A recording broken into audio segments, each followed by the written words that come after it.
कई कथावाचक हैं जो 50 लाख रुपए लेते हैं।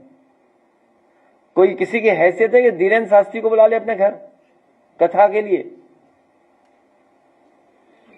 कोई अंडर टेबल लेगा वो बाबा पैसे? आप पता करवा लीजिए, अंडर टेबल नहीं लेते हैं वो धीरेन्द्र शास्त्री। क्या कथा बाजने की पता नहीं कितनी कीमत होगी उनकी, फ्री थोड़े नहीं। कुछ भाजपाई मुनाफाखोरों की वजह से सारे व्यापारियों की सामाजिक छवि खराब हो रही है।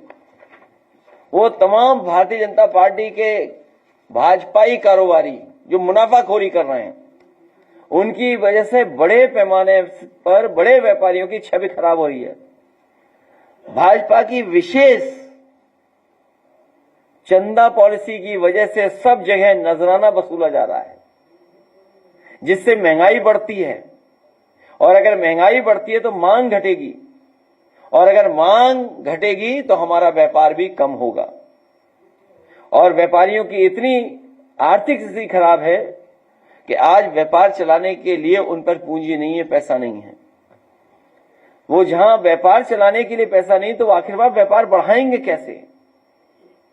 और अब तो ऐसी भी सूचनाएं मिल रही और जानकारी आ रही है कि निवेश में एडवांस कमीशन की डिमांड हो रही है। अगर आप निवेश करना चाहते हैं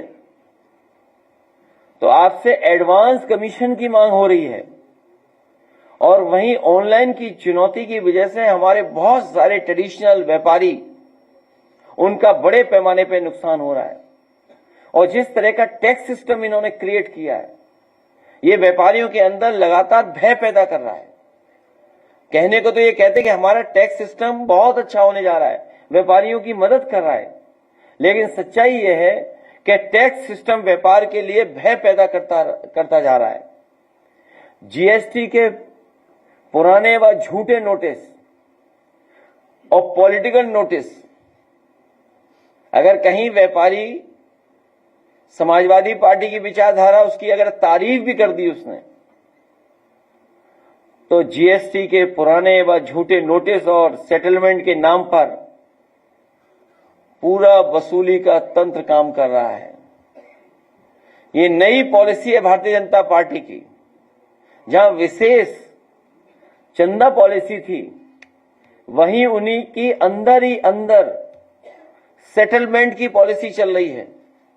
और उसका उदाहरण कई हमारे व्यापारियों ने देखा है। कानपुर जैसे बहुत बड़े शहर में जहां बड़ा कारखाना कारोबार है, वहां पर महीनों सेटलमेंट के लिए पुलिस बैठाई गई।